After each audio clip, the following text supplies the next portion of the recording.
Niger Republic bans commercial and international flights to and from Nigeria. Today is February 12, 2024. The government of the Republic of Niger has placed a ban on all commercial and international flights coming from or going to Nigeria. In a similar move, the Republic of Niger announced the opening of its airspace to all national and international commercial flights effective immediately. The new directives specify that commercial flights passing over Nigerian airspace without landing will not be affected by these restrictions.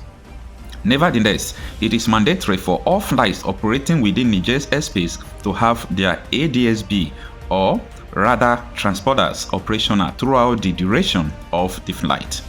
In the press statement shared on X, formerly known as Twitter, the government of the Niger Republic said that the airspace of the Republic of Niger is open to all national and international commercial flights from ground to unlimited, except for Nigerian flights to or from Nigeria. These restrictions do not affect commercial flights that fly over Nigerian airspace without landing there. However, it is recalled that ADSB and or radar transponders must remain on for any flight taking place in the Niger Republic. It added that the country's airspace continues to remain closed for all military, operational and special flights. These type of flights will only be permitted with prior authorization from the competent authorities. It said that the circular specifically concerned Niger and Nigeria and does not revoke any existing notice to remain in force. The circular concluded this circular, which only concerned Niger and Nigeria, does not repeal no term in force. This instruction is a countermeasure against a similar reinforced and banned placed on all commercial and international flights from Niger to Nigeria. Since the circular was circulated on X, previously known as Twitter, Nigerians have been sharing their sentiments regarding this development. Some expressed optimism for a swift resolution, while others highlighted the profound impact, particularly since the military assumed control in Niger last July. An environmental service provider with over 16,000 followers tweeted, "Just in, Niger has announced that they are restricting flights from Nigeria from using its airspace, both national and international, are suspended. Tinubu on the beat." This was tweeted at Oji Ugo Mwa, the handle. In response to her tweet, most of her followers made a sarcastic comment urging the former president to intervene and address the escalating diplomatic issues now attracting the global attention. He tweeted, "Buhari, come out and talk to your cousins. You carried all our money to build rail lines to Maradi in Niger Republic. The Maradi that Amechi kept shouting every day on TV." To even get to Maradi, I had to travel to Niger Republic to even beg them. They're not bringing their money, it's our money, but I'm begging them to allow me access into Maradi. Why is it so important to go to Maradi? Okay, it's simple. Currently, Niger Republic is exporting through Benin Republic. All the countries that are landlocked in the West African region are exporting through Benin Republic, Togo, Ghana, Ivory Coast. Not Nigeria. Not Nigeria. Why are they not exporting through Nigeria? Oh, your roads are bad. So the railway takes care of that. Oh, customs are difficult. They will charge us things that are not what we are charged in Benin Republic. Immigration does not allow us. Even when we pass all this, police checkpoints on the road, custom checkpoints on the road, immigration checkpoints on the road.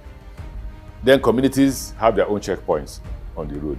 Armed robbers attack us on the road, so we prefer to go where it is safe and cheaper to do business. So all we're saying to you is, oh, okay. So we come to Maradi, we build offices, we build a warehouse. You put your thing in the warehouse, you deal with customs at Maradi, deal with immigration at Maradi, deal with police and whatever you need to check for the goods to go. Once we put the good on top the wagon, straight to Lagos. When it gets to Lagos, straight to the ship. Because the things you would have done in Lagos, we have done in Maradi. So it makes it cheaper and easier for them to do business. No community will stop the train and say, where are those things from Niger, or for instance, or where are those things from, say, Chad that want to use Lagos. Right. It's just, once you finish at Maradi, you put it on the wagon, you appear at Lagos, you board the ship and off you go. Or if you're importing from outside the country and you want to go to, you are from Niger or Chad, as soon as you finish at the Lagos seaport, straight, the next place you see your goods is at Maradi. So what we're doing is to grow Nigerian business and Nigerian economy. Those people will come, let's assume the ship is not leaving that day, they will sleep in Lagos, so they pay for hotel, they buy food, they do business, so you're growing the economy. So what are people complaining about? This is a very expensive project, though. 1.9 billion? Yes. How much is to Maradi? So you stop at Jibia, Maradi is just 20 kilometers. So Maradi won't be up to $200 million. So what's expensive about it? The argument of those who are talking about it is that $200 million could have been used, for example, to do what? To complete the East-West Highway. Well, China is not lending you money for, okay, it's not even China, it's ECA, that's European Union. They're not lending the money for road now. They will probably not lend you the money for road. But if you complete, if you took $200 million to complete whatever road you want to complete, and you lose the kind of business that will generate more than $200 million, which one would you prefer? But on balance, don't you, as Honorable Minister, think that possibly the East-West Road also generates that kind of revenue because it's within the country? What revenue does it generate? You're talking, if I understand the concept properly, the East-West Road kicks off in Lagos and goes all the way to... Doesn't kick off from Lagos. Kicks off from Warri. Fine. Warri to Calabar. Which is where we have all the refineries. Don't forget that the one from Uyo, not Uyo, this place in Akwa Ibom to Calabar has not been constructed. In fact, they brought it into the cabinet. The minister was saying about 400 billion naira or so to construct it, was all bridges. But that's even not the issue. The issue is that as much as East-West Road is economically relevant to the country, to the South-South, it's also important to point out that after some years, maybe 10 years, it will break down. Why do you say that? Don't you see why? Have you driven on it? It goes bad. The tonnage on the road is higher most times than the road. That the only saving grace for East-West Road will be if you construct the Lagos-Calabar railway, which will be able to convey the volume of wet cargo that you have. And this is a pity. That was former Minister of Transportation Rotimi Amechi. During the administration of Muhammadu Buhari, a lot of people said that Niger Republic are the cousins of Muhammadu Buhari. That is why most of the things Buhari did, he did it for the Niger Republic. And one of them is the rail transport from Kano to Maradi, a city in Niger Republic. Now, the Minister of Transportation, Amechi, went to the national television, talking about the Chinese television, the TVC and Arise News, so many times to defend this errant nonsense that they did. Now, you could hear when the man was asking him, what about the Southeast? What stopped you people from building a railway to the Southeast? Because when you are talking about revenue from business through transportation, the Southeast has the answer. What stops you people from building this railway to Onitsha or to Aba? Aba has the internal generated revenue more than the Maradi they built this rail to. Onitsha, the Onitsha IGP is greater than this Maradi they built this railway to. Well, they knew the reason why they did that, because maybe they had another agenda, because it was after the railway when Buhari started, asking people to give a Fulani herdsmen land to build ranches all over the country. I don't really know their agenda. I don't really know what they planned, but it was a failed plan. They budgeted up to $9 billion for this project. And look at what is happening now.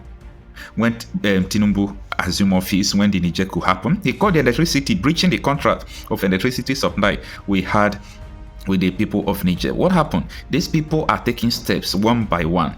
In my previous video, if you have not watched it, try to watch it. I talked about how the Niger Republic want to shut Nigeria out when it comes to power supply, because they're about to build their own dam, which will affect Kanji Dam. Now we don't have much light to.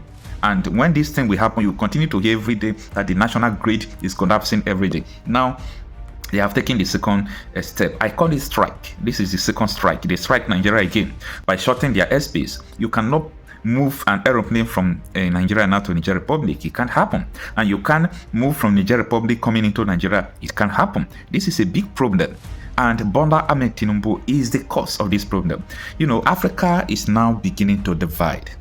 And this is not the wish of Africans. This is not what Africans want. Africans want even want to have one country. Africans want to have one currency, one military. We want to live as one. We want to live peacefully and in understanding, because we believe that it was these colonial masters that divided us. We believe that all these countries, all these boundaries, they're artificial boundaries. They are not boundaries placed by God. They are not boundaries placed by ourselves. It was all these either French or United Kingdom or Belgium. They call it Anglophone, Francophone, I don't know, including Russophone. So these people just came into our continent and divide us. And look at, up till now, we still have the Western puppets, somebody like Bola Ahmed Tinubu, who do almost everything that the West want him to do in the detriment of his people. So that is the major problem that is facing Africa. Well, so many people might not see this as a red sign or danger. So many people might not see this as something that will bring more catastrophe in the future. I just pray that Tinubu very soon will leave the seat so that we'll have maybe a competent president. If the case may be, I don't really know. If we have a competent president that can, bring a very good diplomatic, action to resolve all these issues. When this Niger, Mali, Burkina Faso quit ECOWAS last week, people never knew their plans. See, these people just want to form their own currency, their own country, one military, and you see how these people will begin to prosper. There are so many insecurities in Nigeria and so many African countries. ECOWAS don't talk about that. ECOWAS don't talk about that. What kind of organization is ECOWAS? However, this video is all about the strike against Nigeria from Niger Republic. Help me share this video. Let me hear your opinion. What do you think about this issue, this strike against Nigeria from Niger Republic? And let your opinion count on the comment section.